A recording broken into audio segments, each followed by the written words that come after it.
So I am normally at this time of day milking goats, which figures into the hemp revolution, because the first really profitable application from the return of hemp to the economy is hemp seed oil, which is very nutritious for humans. After you render the oil, what's left is a high-protein seed cake that's ideal for animal feed. I've met farmers in Canada who feed their livestock nothing but that in the winter, plus compost.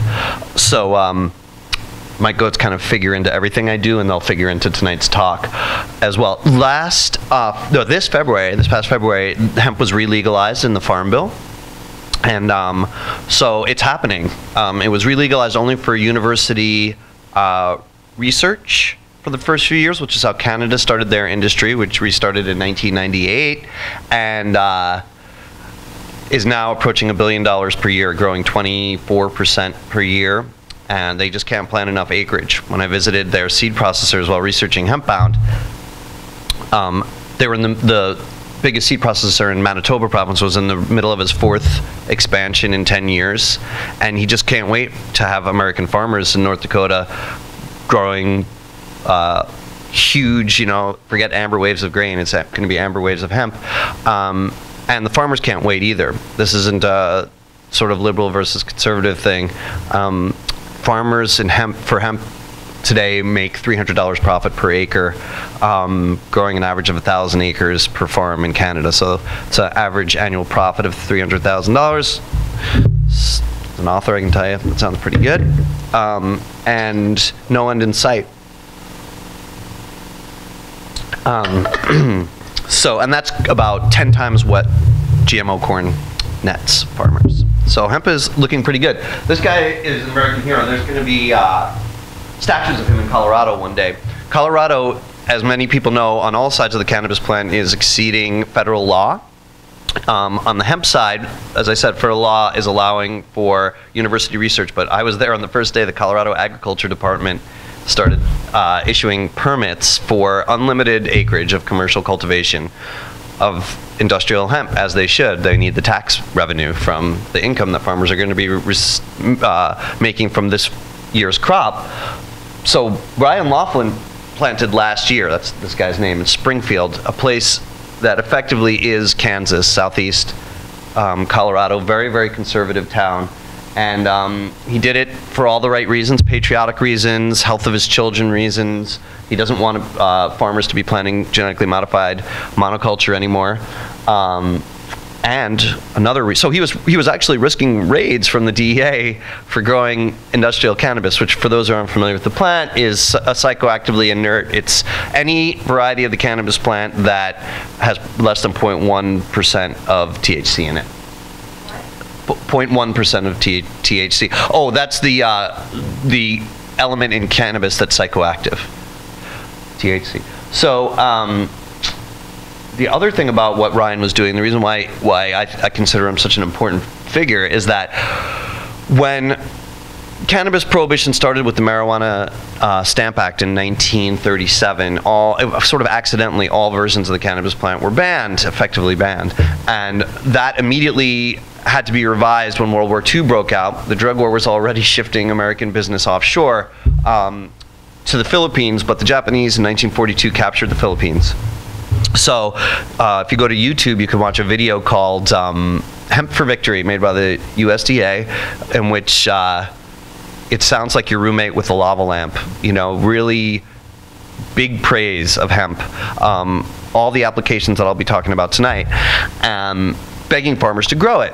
So it was really a typo that the industrial version of the plant was banned, and it just continued through inertia. We all, as taxpayers, have paid millions of dollars every year for eradication efforts of this plant that won't go away. They call it ditchweed, and it's actually genetically important, because a researcher named David West went to the National Seed Repository in Virginia to look for hemp seeds, and it was a very Indiana Jones kind of experience for him, going to the sort of back of a warehouse in which there was just another door to another warehouse. It was like Russian dolls, and finally he found this box that the administrator blew the dust off of it, and he opened the crate, and it was 2 sort of open bags of seed that had totally rotted.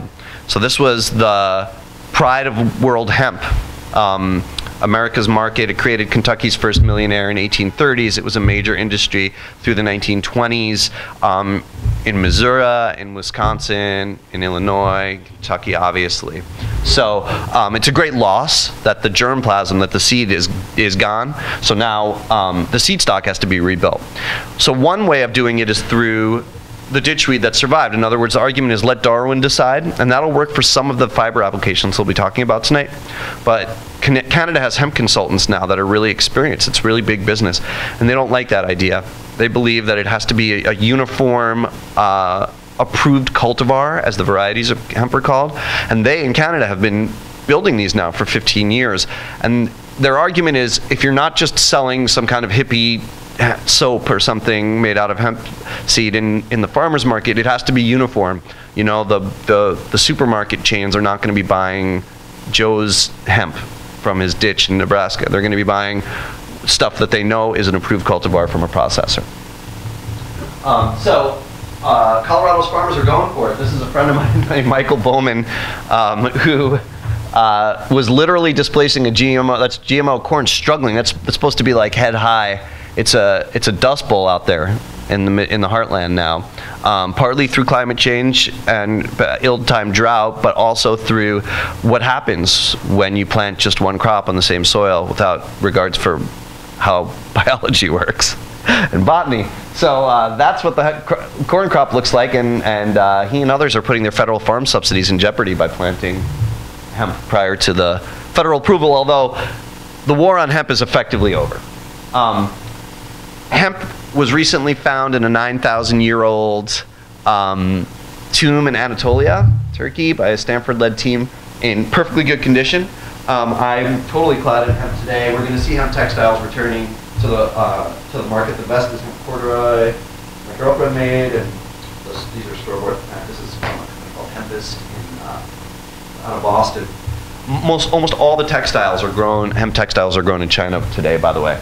But the sort of famous hemp history of the New World that people like to talk about is Betsy Ross's first flag was printed on hemp. Thomas Jefferson, who was a cultivator of hemp, Thomas Jefferson's initial draft of the Declaration of the Independence was written on hemp.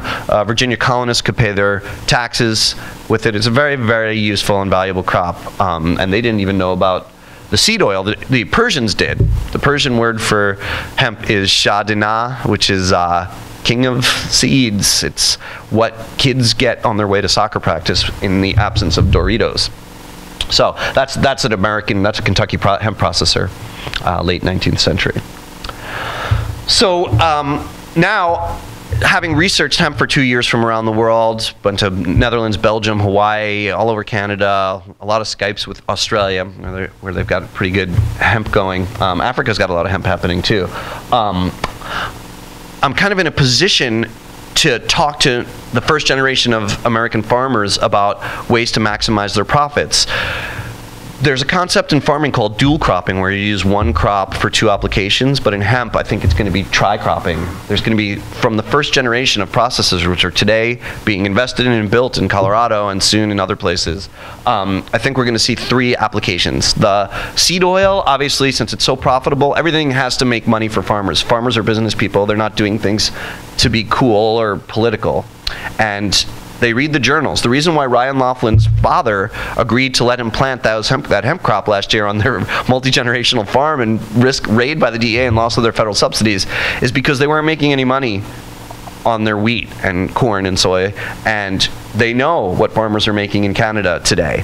It's big business. I interviewed Sean Crew, who's the hemp seed oil mogul of Canada, and I said, you know, just for people that are like me, I'm a relatively small rancher. I have 40 acres. What if I wanted to, you know, I was going to lead to what should I grow for? You know, what should I grow for seed or fiber? You know, so if I plant 20, 30 acres, and he said, stop right there. If you're growing less than 1,000 acres per farm, you're a hobby farmer, and there's no point in doing it. Now, I see what he's talking about on the prairie. That makes sense for eastern Colorado, North Dakota, possibly, you know, California, even Kentucky. But actually, if you look at the way that farmers grow hemp all over the world, it's not like that. Small farms actually do work. You can grow, I know if I grew 3 acres of seed oil, there's a cultivar the Canadians grow called Finola, it's from Finland, and it grows very short, seed-dense plants.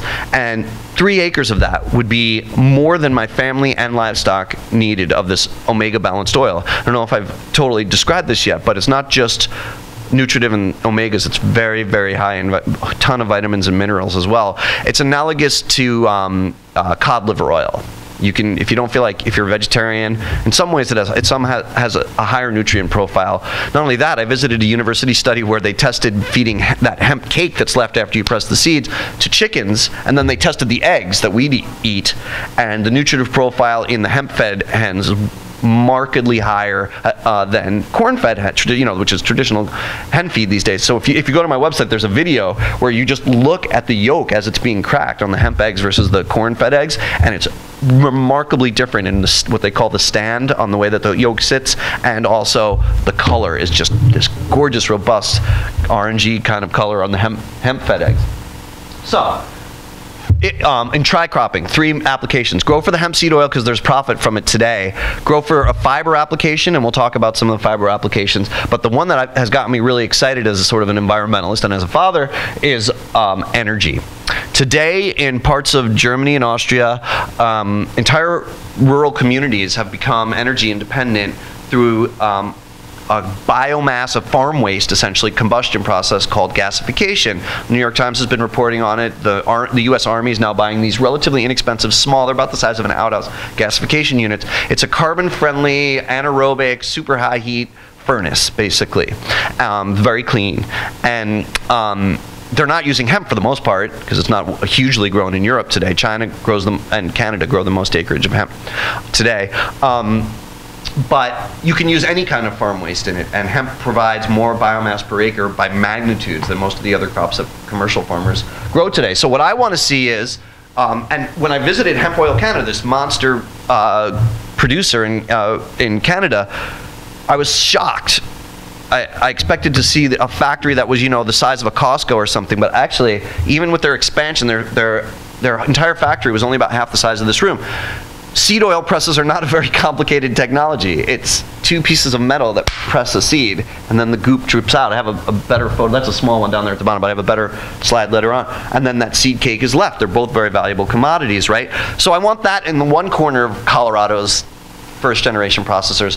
Fiber processing in the second, and then these gasification units, which produce energy that can be sold right back into the grid, wean us from fossil fuels, and allow distributed energy. And people are taking this very, very seriously. I just did a bunch of events in Colorado. And there's young entrepreneurs and investors and venture capitalists that were telling me after these events, they're doing this. They're going to market and sell the gasification units to farmers in Colorado. So it's a pretty exciting future. Side note on energy, you can make both ethanol and biodiesel from hemp. I drove, you'll see when you read Hemp Bound, in a hemp-powered limo in Denver while I was researching Hemp Bound for an engineer who was trying to show me that you could do this today. I already, for those who know Farewell My Super, I already today drive on vegetable oil myself, which is very wonderful and gives you the munchies from the exhaust that smells like Kung Pao chicken and all that good stuff. But this was hemp oil. And the limo was purportedly owned by Ferdinand Marcos, by the way, the Philippine dictator, and none of Imelda's shoes were in the trunk. But I don't think that fuel is going to be at the pump is going to be the first energy application. I think it's going to be at the energy, at the grid level, at the utility level. Fiber. So there's easy things to do with fiber, and that's what I'm kind of recommending to American farmers to start with. And then there's fiber production that takes a knowledge base. I'll talk more about textiles later. Textiles is a high, it takes a real lot of knowledge. The Chinese are way, way, way ahead of us on this because we don't have a textile industry anymore in the US. What we do have is a ton of abandoned textile facilities.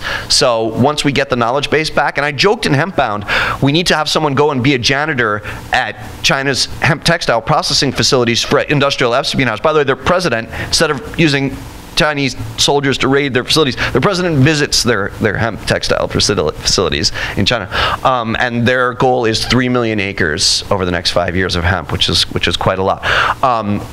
But then somebody wrote to me who's an American hemp seller and said, you don't have to joke about espionage. The Chinese invite people in and give tours of their facilities. They tell you how they do it. And I'll talk more about textiles later, but in the industry, the softness that you see when you go to a chain store in a mall and the t-shirts are all super cushy, that's called hand. The softness is called hand, and the Chinese are way, way ahead of us in knowing how to make hemp have a very soft hand. So that's a high-end thing we'd have to catch up on. The other one is high-end industrial applications. This was a Dutch facility I visited a few months ago where this fiber goes into BMW and Mercedes door panels today. Again, for one simple reason. Hemp fibers, when harvested correctly, which is not an easy task, are stronger than steel and lighter and result in better gas mileage, easily replicable. It grows like a weed. So that's why we're going to see a hemp fiber in things like wood composites, plastics, replacing petroplastics. But the hemp fiber application that I'm urging American farmers to get into first is construction. And there are a lot of consultants who told me they think that's going to be, like, if you're an investor, that's going to be the first killer app on the fiber side. And the very, very first hemp application that's in use all over Europe today, it's called hempcrete. Have you guys heard of this? It's basically you take the fiber, so you've stripped the seeds off, right? You're getting your $300 per acre on that. And you're left with the stalk. All you have to do is chop it up and mix it with lime, and it makes this very soft, fluffy, I think I got a slide of it. It makes this very soft, fluffy mixture that is easy to work with and outperforms pink insulation as an insulator. They call it R value, for those who've ever had to deal with insulating a house, and hempcrete outperforms pink insulation. This was a study I saw again at the University of Manitoba. Not a hippie, Farhud Delajani, postdoc grad student studying hemp insulation, and it really works.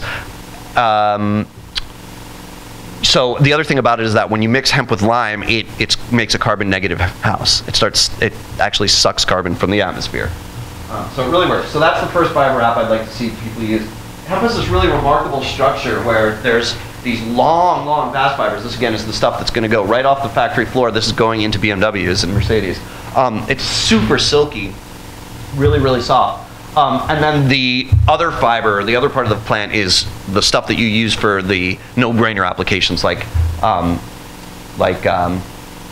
insulation.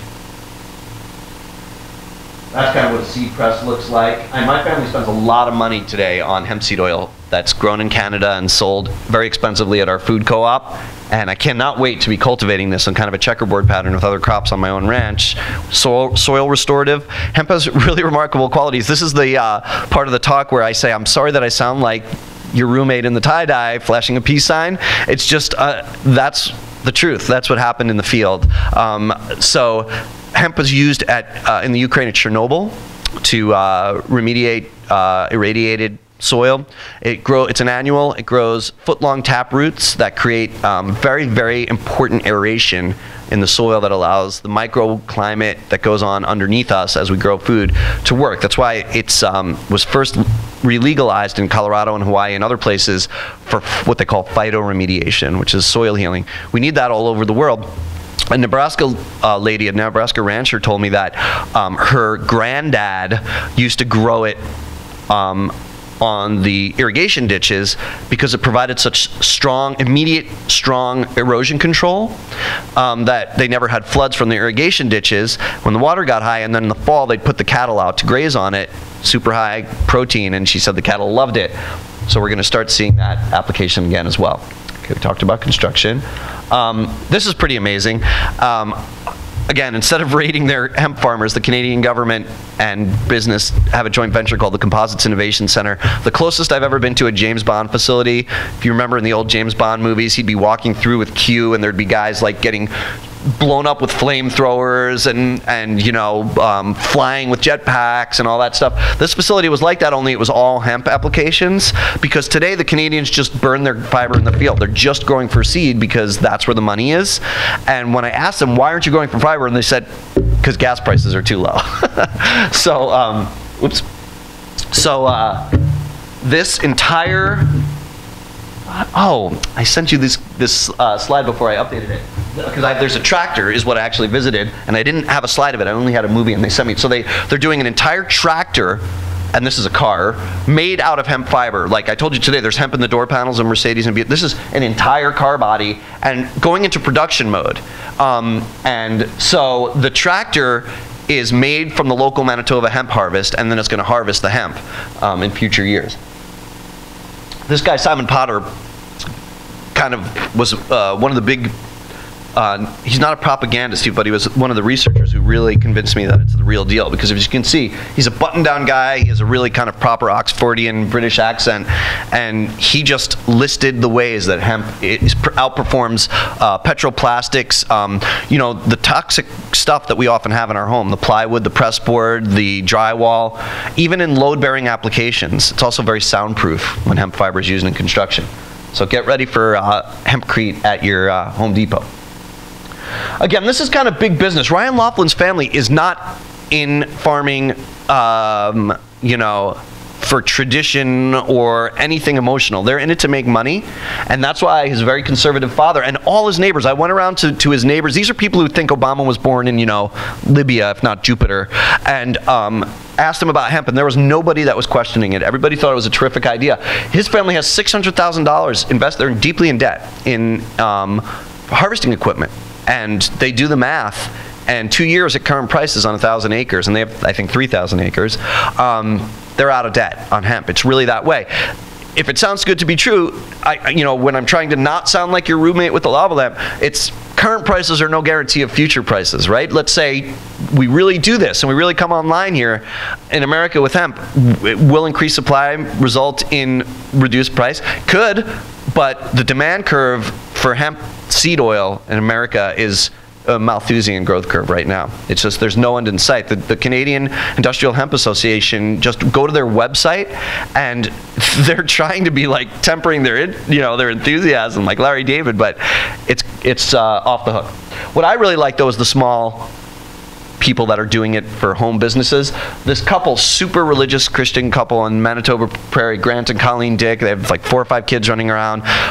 Colleen is a triathlete, and she didn't think there was any good energy bars out there. So she convinced her husband Grant to switch over from GMO corn to hemp, and she entered her prototype in something called the Manitoba Food Fight, a food competition, won $20,000 so she could jump through all the bureaucratic hurdles necessary to produce food in your basement, basically, and now has a super successful hemp bar company, energy bar company. And it was really funny, when I came back from the spate of research in Canada, I came through US Customs wearing hemp clothing, carrying about 50 pounds of these energy bars that she had pushed on me. You know, I had hemp seed oil. I bought a hemp hat in a store in Canada, and so I'm coming back through the border, and the guy, you know, sometimes they'll directly ask you know, do you have any drugs? And I was like, let's see. Depends on your definition. Breakfast, lunch, shirt, pants, hat. That's about it. He was like, excuse me? I was like, hemp. He was like, oh, that's cool. You can come through. By the way, at an event I did in Colorado the other night, a guy brought a family heirloom of his that was a Dutch book printed in 1731 completely on hemp paper, and it was a book about the history of the Dutch Reformation, and it was in remarkably good condition. Like, he had no problem with me. I had it on the podium, and it was great because C-SPAN was taping, and another Coloradan had brought her hemp plants and her hemp seeds, so the whole stage looked like it was surrounded by was surrounded by cannabis plants, although psychoactively inert. Then there were seeds on the table, and then the 1731 book. And I mention this because when I started negotiating with my absolutely fabulous publisher for Hemp Bound, Chelsea Green, you guys may know these guys, they're based in Vermont, and it's a pleasure to be working with them. And they're printing Hemp Bound on first edition on a 100% recycled paper, normal paper. And that was actually a disappointment, because when we started negotiating, this is just the way they roll. They said, we're going to try and just do this on hemp paper, and hence the title, Hemp Bound, right? But guess what? There is not a market for mass, you know, we expect to sell millions of copies of this thing, right? There's not a market. They even tried on just to find, to take bids from all over the world, China, Canada, all over, on 20% hemp paper, and it's not there yet. So we bandied about the idea of doing a crowdsourcing for people that were willing to pay a lot of money for a special edition, you know. But then we decided, or they decided, that they're going to sponsor a Colorado farmer this year to grow a cultivar of hemp that will work for paper pulp, and hopefully we'll see future editions of not just hemp bound, but the publishing industry. Some people don't want e-readers, right? So this is a way, I think, to save the publishing industry. We don't need trees to provide our paper anymore. So I'm kind of excited about that. By the way, Ryan Laughlin is saying he's finding that hemp takes half the water that the wheat crop that that he used to plant used, and that's important because that Oglala reservoir in the heartland is drying up, and folks are going to be able to dryland crop hemp and make that $300 an acre and save family farms. This is the real deal. You know, I have to, because it's like anything that's just starting up now, it's speculative. I have to, you know, temper my own journalistic opinion, but you're gonna, you know, if you're watching this video 5 years from now, you're gonna know that there's already probably $1 billion hemp industry in the US. I had a really good time, obviously, researching this. I was in the field with a Belgian hemp farmer after harvest. This was in between the seed and fiber harvest there. And the issue of how we rebuild our germplasm is a big one. So the research is ongoing now, thanks to the Farm Bill, in the 13 states, some of which may surprise you, that have legalized hemp. Among them Indiana, Nebraska, Vermont, and then kind of like the obvious usual players, Colorado, California, Oregon. I just gave a talk in Texas, and they're on the way to happening in Texas. So it's like driven, the bottom line, they get it there. So basically what you need to do if you want to find the cultivars that you want to grow is find a place that not only has the same sort of rainfall and elevation and other kind of soil issues that yours does, similar latitude, but there's another issue that's really just as important, that's photo period. The amount of light that your crop gets during the growing season and during a research, one of the few federally allowed research projects in the last 77 years in Hawaii in the late 1990s. The researcher was very surprised to find that a Chinese cultivar wound up working the best in Hawaiian soil, and it had to do with not so much about temperature similarities, but about photo period. So there's a lot of consultants that are helping, Canadian consultants especially, that are helping American farmers figure this thing out. But one thing we need to do, hi DEA folks out there, DEA, you need to, we love you guys, you're doing a great job, big law enforcement supporter, but you need to allow hemp farmers to import the seed now that the Farm Bill allows us to plant hemp. So thank you. This is not 1932 Grapes of Wrath, this is 2012 Colorado. This is a wheat field, not the Sahara Desert, in eastern Colorado. These are very conservative people that I met with and talked to there. And they just were saying, we've got to consider hemp. Look, this is not what our wheat field is supposed to look like. So again, not flashing a peace sign. This is practical survival. Ninth inning kind of comeback for the environment and for real farmers. Also, anytime we switch from petroleum to something else, we're doing something good. I'm not the type of person who necessarily thinks that your Cheneys and your Halliburtons and your people should be thrown into jail and all that for fighting wars over oil. In fact, I'm very appreciative for petroleum. In the 20th century, it helped make America a great country. I wouldn't be able to type on my keyboard on my beautiful Mac without petroplastic. Just about everything we have today in some ways made from or powered by petroleum.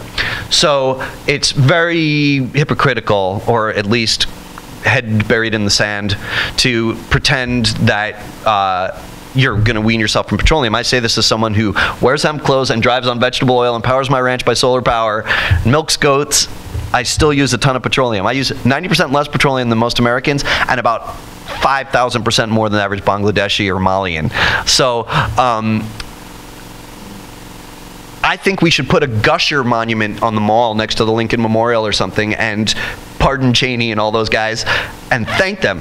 20th century was the petroleum century, and it's done. We need to move on, and I think hemp's going to really be at the center of it. This is, I show this slide because people know about BP oil spills and Exxon Valdez, but there's also every day killing going on in the Niger Delta, ethnic stuff going on as oil companies foment instability as a way of exploiting pipeline and oil resources, and it's quite a nightmare. It's time to move on from petroleum. I actually did not, I was not one of these college guys, college hempsters. I came to it after I started having kids. The first hemp app that I realized was winning in the marketplace was, you know, if you do cloth diapers, that your life is poop, wash, line dry, poop, wash, line dry, poop, wash, line dry, break for lunch, right? So in New Mexico especially, it's pretty intense, and the cotton diapers, even organic cotton diapers, were falling apart, and hemp diapers held up. My girlfriend who's a vegetarian, started to use hemp seed oil instead of fish oil for prenatal health. Thankful to say our kids were born very healthy and remain very healthy. And like I said, my goat, when I showed her a picture of an early sort of advanced copy of Hemp Bound, she took a bite out of it as a way of, they're very intelligent animals, and I think that it was a way of saying, let's press that hemp oil and start eating it. And the climate change thing is real too. We have millennial floods every 2 or 3 years, so you guys know it from Sandy. Everywhere I go now, I start to tell the story of these guys like, oh, you guys don't know what it's like. And then I realize, nope, this audience too has had terrible climate change induced storms also. In Colorado the other day, I was like, oh my God, that's right. Half of, you know, Boulder and the Poudre Valley washed out last year. But I have it too. This was, you know, Noah had 40 days and 40 nights that he couldn't find land. I had 43 days that I could not cross the river that I need to cross to get from my ranch in New Mexico to town, although some of my neighbors tried. It's really serious out there, and hemp's going to be a part of that climate mitigation effort. Because my girlfriend likes to make hemp, often I'll wear entire outfits that she's made. Today I'm just wearing this nice vest that she made. She's interested in textile, so that's gotten me interested in the textile applications, and it's unbelievable how far hemp goes back in textiles. I told you about the 9,000-year-old find recently. This was in a grave, perfectly preserved hemp clothes, ready to go. The Japanese emperor attends his coronation dressed in hemp as a sign of continuity and strength and quality and wearing what the people wear. The first Levi's, first dungarees were made out of hemp. In the Hemp Museum in Amsterdam, I was giving a talk for Too High to Fail, my previous book, and I went to the Hemp Museum because I was researching Hemp Bound, and I found that you can get, this is like 17th century stuff, silky soft hand. We discussed that concept of hand. Every time I say the word hand, I think of the Seinfeld episode where George has the upper hand in a romantic relationship for the first time, and then of course loses it, and when his girlfriend breaks up with him, he complains, but I had hand, and she says, and you're gonna need it. So anyway, the hand on this 17th century silky hemp, I should say, it's remarkable, the quality and the durability. I mean, this was not behind glass. You could go touch this stuff in the Hemp Museum. And then I'm pretty sure I testified in Vienna at the UN High Commission on Narcotic Drugs, arguing for an end to international drug war a few weeks ago, and I'm pretty sure I'm the only person in modern history to testify before the United Nations clad entirely in hemp from head to toe. That was pretty fun. That was in Vienna, yeah. And for those who are interested in the international drug war, the 2016 is when big changes might happen, like we're seeing here in the States. The deal is the presidents of Colombia, Mexico, and Venezuela have requested a special General Assembly special session. And so what's happening now, what was happening in Vienna in 2014, then there'll be one more in 2015, is the wrangling and positioning to put in place a system. They're calling it UNGAS, the United Nations General Assembly Special Session in 2016, whereby individual nations can decide their own drug policy without contravening international drug treaties, the 3 international conventions on narcotic drugs, as they're called, which are extremely outdated. I'll tell you, the truth is being spoken in the UN these days, not just by me. I mean, you had Uruguay and Portugal saying prohibition doesn't work. We need to regulate this stuff. Which is fantastic, because in the US, once the media started telling the truth about drug policy, the drug war effectively started to end here in the States, which is great. And so that's happening on the international level, but what was really shocking was, one second you're hearing Ukraine and Uruguay and Spain saying, we got to end this, it's terrible, it's creating organized crime and corrupting our banks.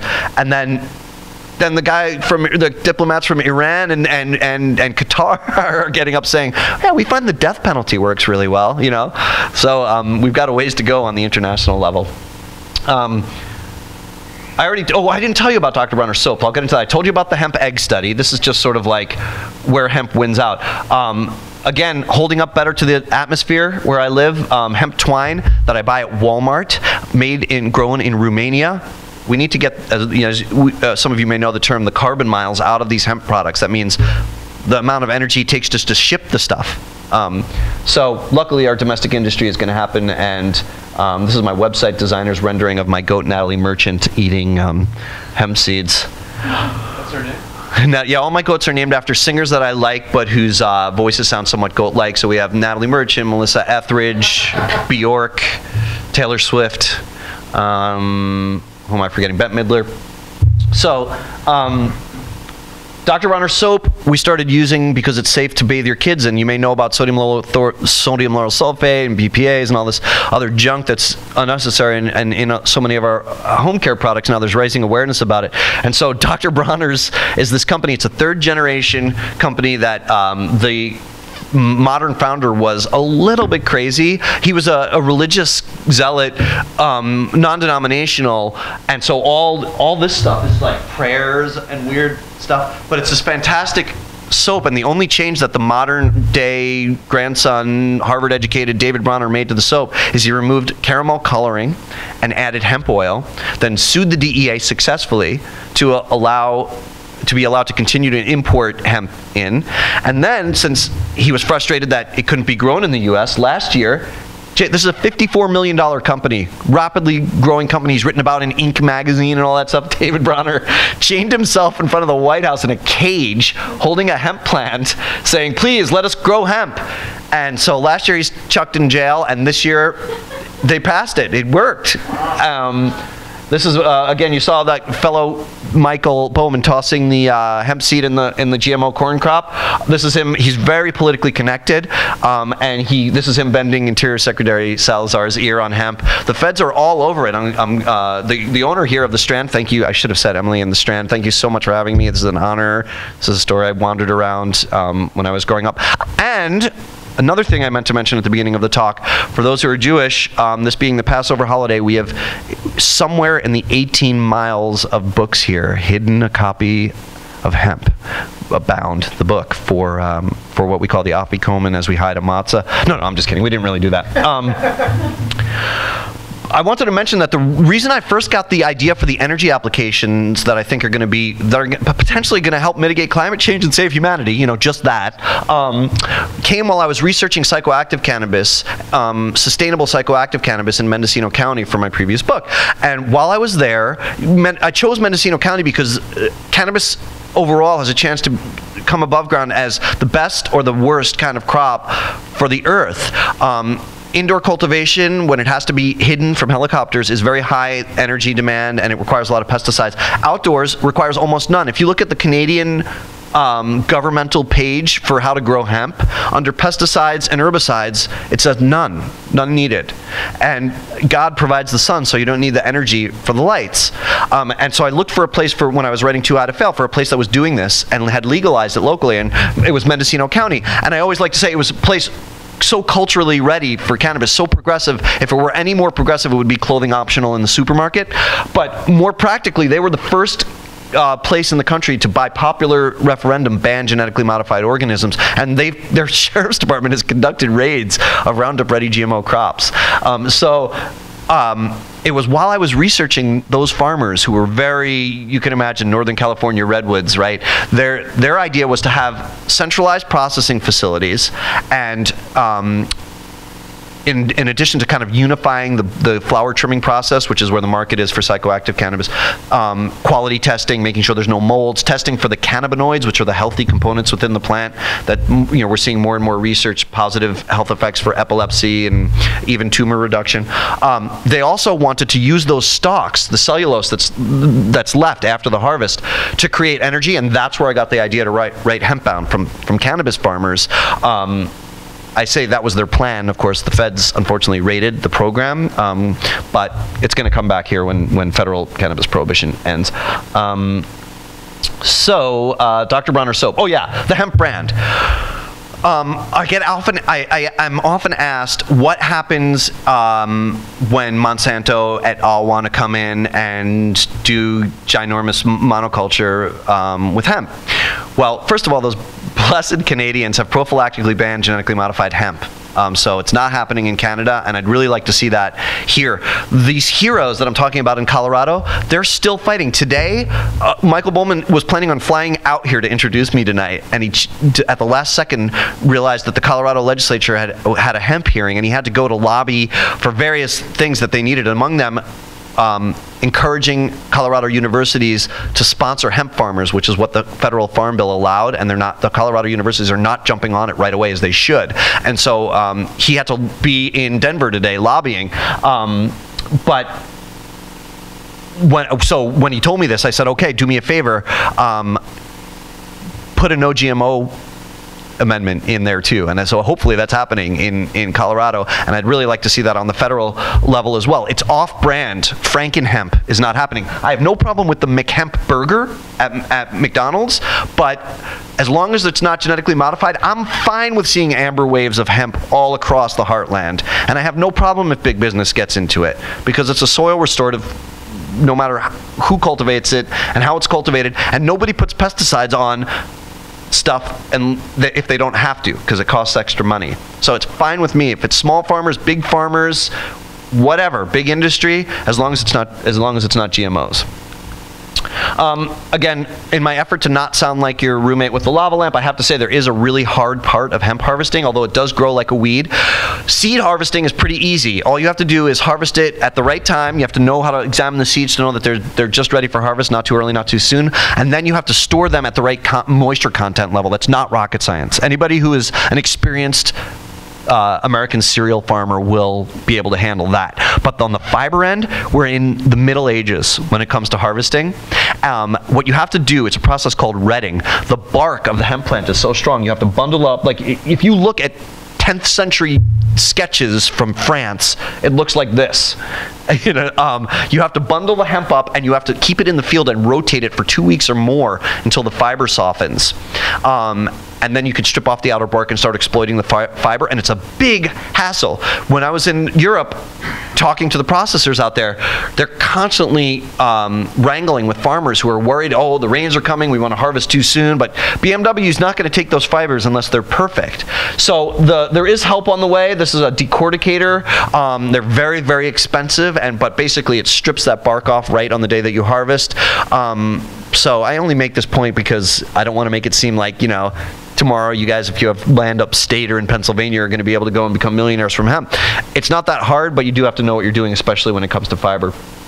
This was a big day last year, Colorado Day, their state July 4th, basically, when they became a state on August 1st, whatever year. I think it was their centennial, actually. Hempsters, the hemp activists, convinced the state legislature to hoist a hemp flag like Betsy Ross's initial flag atop the state flag. And last year on July 4th, Jared Polis, the Colorado congressman who got hemp into the Farm Bill, also had a hemp flag hoisted above the nation's capital. So hemp is back, and it's a patriotic thing. I believe that hemp is going to be bigger than psychoactive cannabis. My argument is that Coors is big, but ExxonMobil is bigger. If we really see this energy application happening, we're going to see distributed energy-independent communities as we're seeing in Europe today. And I do think we're going to also see the McHemp sandwich. The main thing that you can do today, this is, by the way, not an Occupy issue, right? This is not a liberal. Do you guys know who this is? This is Mitch McConnell. Yep, he's the Senate Republican leader, and the senior senator from Kentucky, and he is fully behind hemp, and that's why one of the reasons it got into the Farm Bill. And thank you, husband of the owner of the Strand, Senator Ron Wyden, who currently now has, did I write down, it's in a newer version of the slide, Senate Bill, oh my gosh, I'm embarrassed, I'm forgetting the number, but I'll look it up after the event, so folks who are watching this, check it out. Ron Wyden's hemp cultivation bill, which will allow unlimited commercial cultivation of hemp this year. Definitely support that. So basically what you can do is, if you're an investor, is try and coordinate farmers, let's say in upstate New York, so that they can grow large amounts of hemp for the seed oil, build a processor, and make sure that that hemp is cultivated for seed, fiber, and energy. You can follow me and my continued carbon neutral and hemp adventures at dougfine.com, or follow me on Twitter at Organic Cowboy. And I have to say that this hemp research has really revitalized my patriotism, as well as my optimism about humanity's climate future. It's the real deal, and I say with 20 years of journalistic experience and all the cynicism that entails, that I think we're going to see, as the USDA said in 1942, hemp for victory and hemp for humanity. Thank you.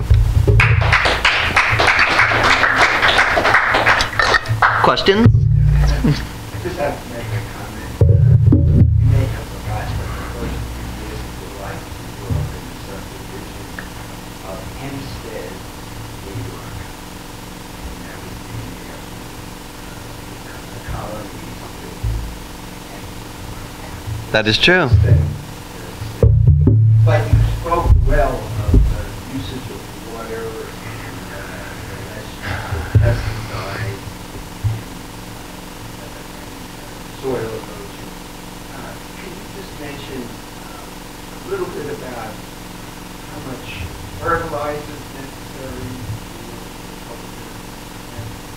Well, fertilizer is one thing. As far as the hempstead issue goes, that's true. There's hundreds of towns in the U.S. that have hemp in their names. We talked about Virginia colonists paying their taxes in hemp, but also the canvas is derivative of the word cannabis. Canvas that was on the wagons that settled the American West.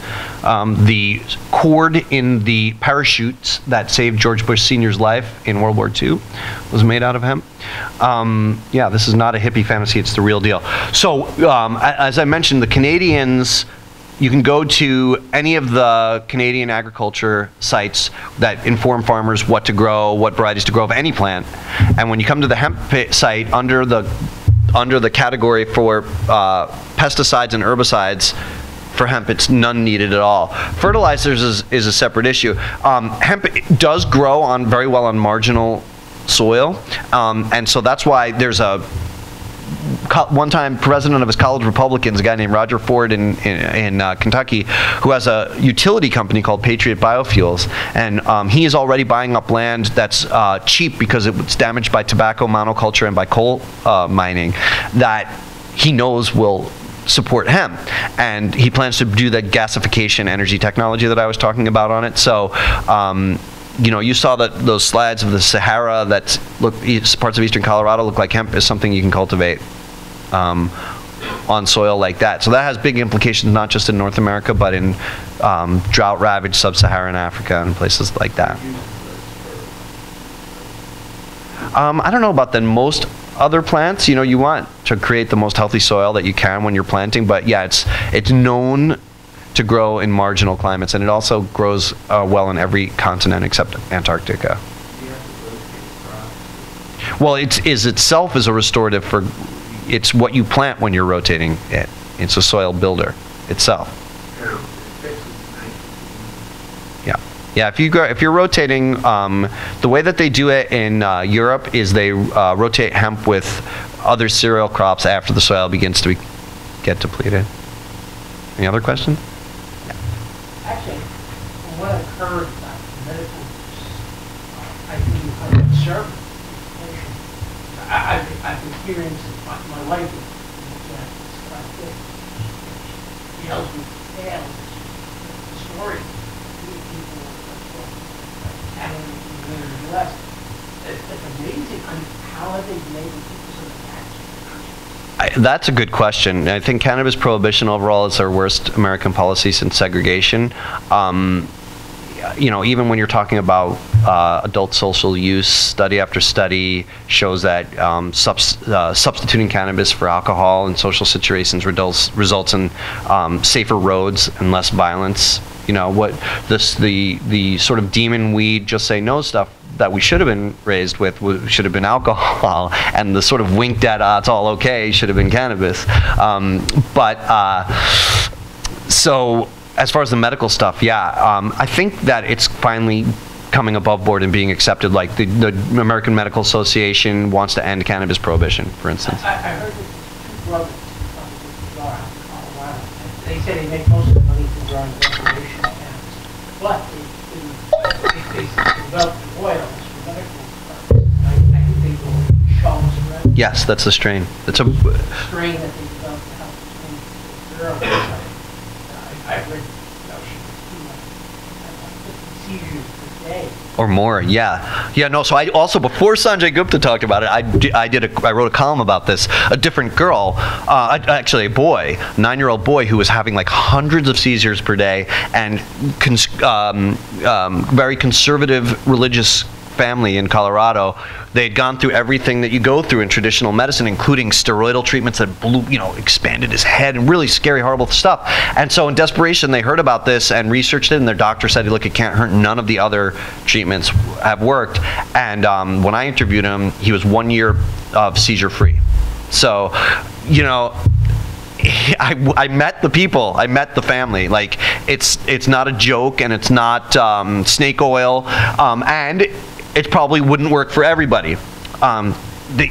So there's no question that it's extremely helpful for any kind of antispasmodial stuff like that, like epilepsy for certain people. Chinese practitioners will tell you that not every herb works for every person. Some herbs work the opposite that it does for most people. Some herbs have no success, no effect at all. The other thing I want to mention is that today we know that cannabis has 100 of those chemical components called cannabinoids, of which THC that allowed Woodstock and the hippies and all that is one component. Another one that's getting a lot of play these days, especially in these realms, the medical realms, is called CBD, cannabinol, and it's non-psychoactive. And so, like, there's research going on around the corner here at NYU into cannabinol as in treatment of epilepsy. That I think is fantastic, but I think our knowledge base about the cannabis plant is, because of it's been hindered by cannabis prohibition and lack of funding for studying the plant. It's so it's so early, our research into it, that I don't think that CBD is the answer. I think it's probably a balanced profile of all these cannabinoid, elements, which is my way of saying I don't want to see a single pharmaceutical company be given a patent on the plant. I think that we need to allow people to use whole plant extracts if they want to. 'Cause Charlotte's Web is going to work for some people, and other strains is going to work for other people. Sounded like you had one more. I mean, I've read accounts too that have used vaporizer. Yeah. Yeah. Certain strains of cannabis have been shown to have, what do they call it, cytotoxicity, tumor reversal. Yeah, it's an incredible medicine. When I first studied pharmacology, that was used for glaucoma.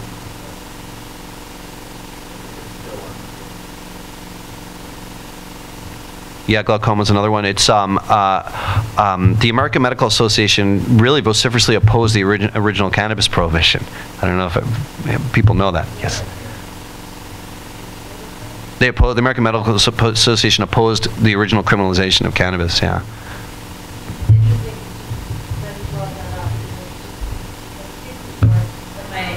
My grandmother, she had breast cancer, and she died of therapy. Mm. And I really want to take that out into the world, spread that, because I think it's really good. And she would take a lot of hemp. It would really soothe her, and she was really entertained a lot. So that was really helpful. Because she was a lot of things. Yeah, and so one thing about that is what you see now that's such a tragedy is people waiting until they're so desperate and they're terminal basically before they're willing to try anything. And if people would early in their disease stage, especially on something like cancer, you know, be able to, without stigma, use cannabis, it probably would save a lot of lives. But even in the terminal stage, we joke about the munchies, but in Too High to Fail, I went and visited a guy who has liver cancer, and his farmer that I'd been following had just gotten raided by the feds, so now we had to kind of go back to a buddy, you know, in the street corner kind of situation.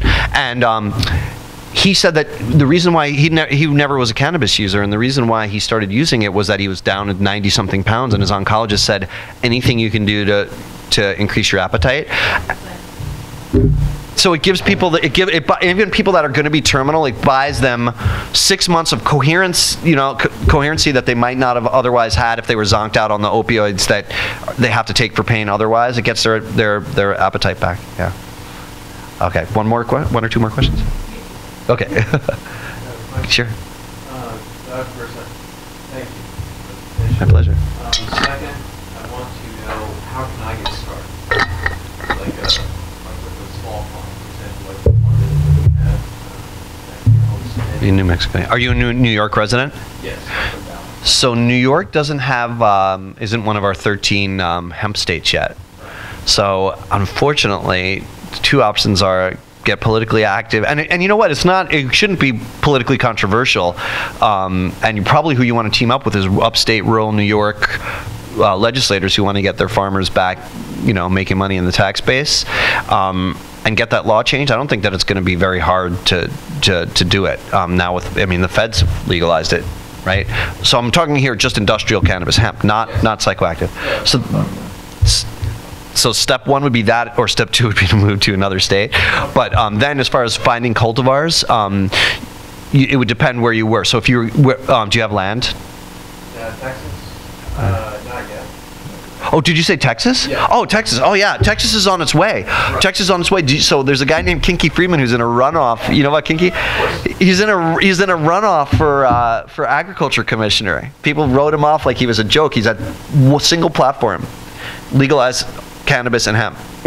and he's in a runoff for the Democratic primary. So yeah, no, hemp is coming back to Texas big time. Yeah, so start planting. You'll be able to plant in Texas within a year or so. So what I'd do if I were you is I'd start researching what cultivars work in the climate where you want to plant, and start figuring out how to import them. Ryan Laughlin, the Colorado farmer that we talked about, he is so above board and doing everything by the book. And when I asked him, and this is in Hemp Bound, when I said, so how'd you get your seeds? He said, yeah, so, and what he had to do was he had friends ship him seeds from all over the world, China, Europe, Canada. Some got seized by the DEA and some came through. So you really have to kind of still play this game on getting the seeds, and that's, Colorado is playing this game now where it's like, oops, we don't know where the seeds came from, but it's okay once you've got them and you're planting them. Okay, last question from the beautiful woman in the back.